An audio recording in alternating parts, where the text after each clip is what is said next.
Sincere group appearances versus hallucinations.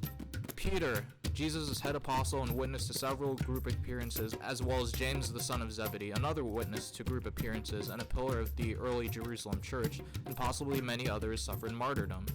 Again, we know for sure Peter was martyred, according to 1 Clement, and Peter is more abundantly attested independently, and he's attested in the Gospel of John. It alludes to that, the Acts of Peter, a non-canonical source.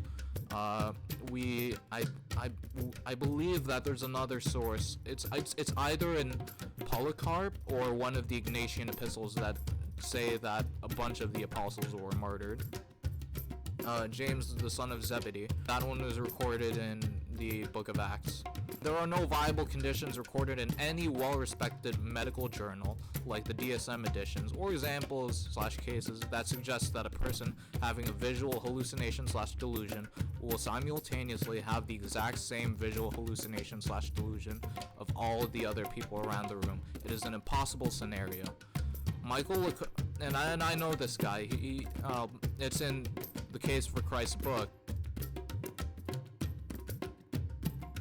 He interviewed a bunch of Navy SEALs who went through this exhaustive process and training called Hell Week.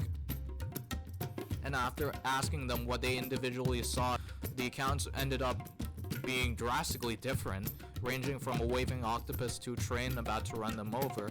I mean, you could just imagine someone saying, "Oh, hello, I had a dream," and then someone else saying, "Oh, yeah, let me come over to your dream you're having right now." The idea that a mental image in someone's brain would be exactly the same as in someone else's brain, especially if those people would have no reason to fictionalize this image of someone who had already died, because we know hallucinations come from an excited and high state, not a depressed and defeated state like that of the disciples.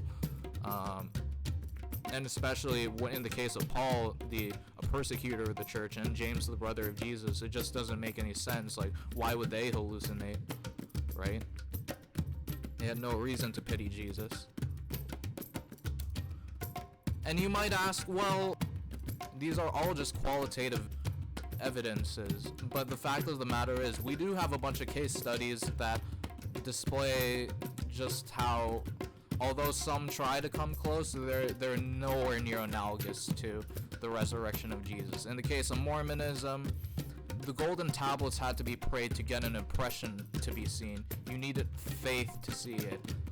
There are accounts of the witnesses to the golden tablets having to pray so that God would open their eyes to see it in a vision. In all scenarios, it was covered up. They never saw like the actual gold, according to our sources. And by the way, virtually everyone's name didn't end with Smith were excommunicated from the church. It's basically very similar to recanting your faith.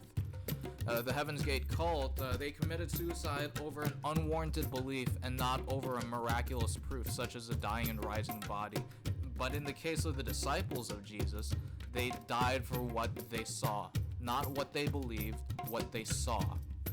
Applewhite felt, as the leader of the Heaven's Gate cult, felt as though he had known someone for a long time in a past life, and voila, you get this whole idea that you have to like save yourself from the aliens or something like that, and you go to the comet or something stupid like that. Jim Jones performed faith healing. Well, that's a low-class miracle that can be explained by natural phenomena. Were the Miriam apparitions unanimous and genuine in testimony to the point of proclaiming unto death? No, because there are people who would go there in the same area, and they would say, "Hey, you're just seeing some light, man."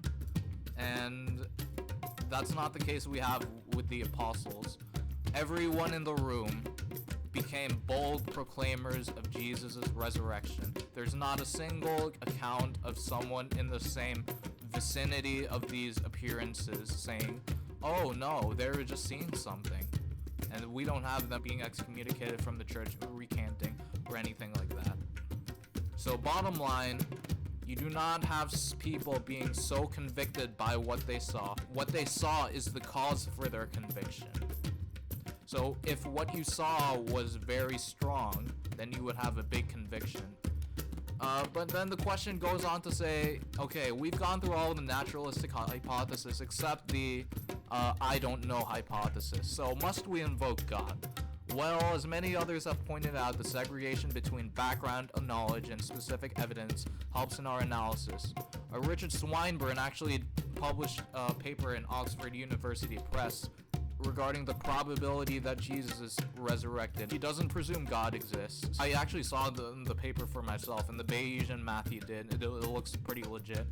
So the idea behind Bayes' theorem is that you have two types of probabilities. You have background knowledge, the probability of related events, and then the probability that the specific evidence for that particular event is true. So let's say, for example, car crash. Okay, we know Josh Phillips, let's just say, Josh Phillips doesn't get into a lot of car crashes, so it's unlikely that would be our background knowledge. But if we have video evidence of him getting into a car crash of that specific time, then we have reason to believe he got into a car crash. And not to mention, there are plenty of arguments for God, like the cosmological argument. Everything that begins to exist has a cause. The universe began to exist, therefore the universe has a cause. And that cause cannot have a cause because we don't have evidence that it began to exist.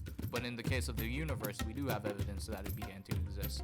We have intelligent design, that life is so complex that there must have been a creator behind it. The argument from reason, I would describe it as a subset of intelligent design.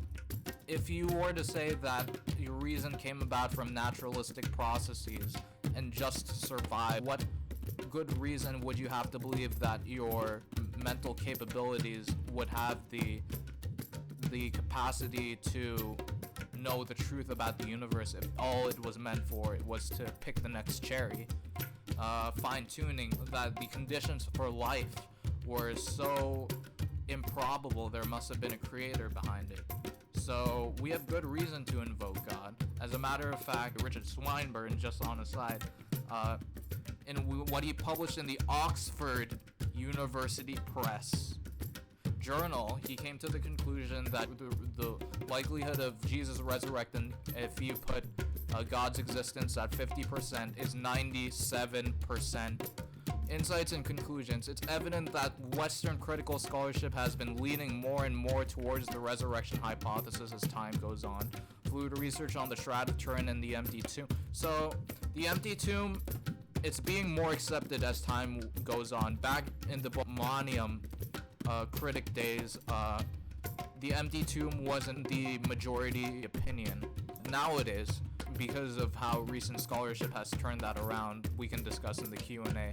The Shroud of Turin. So recently, according to the Freedom of Information Act, the radiocarbon is no longer valid.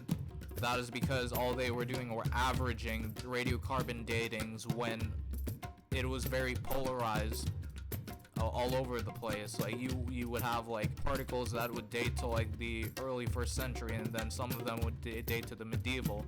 So you can't just average them together and say, oh yeah, it came from this time. But anyway, even if you conclude the resurrection is unlikely, it is far more likely than other religions. Henceforth, Pascal's wager to invest in the most probable religion applies to Christianity. The earliest Christians debated, argued, and proved their cases. Thus, take heart in your convictions and have confidence in your personal relationship with Jesus, the resurrected King.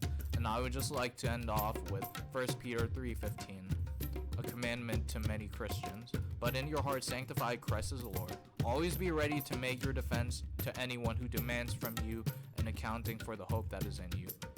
And that is my presentation. Thank you very much.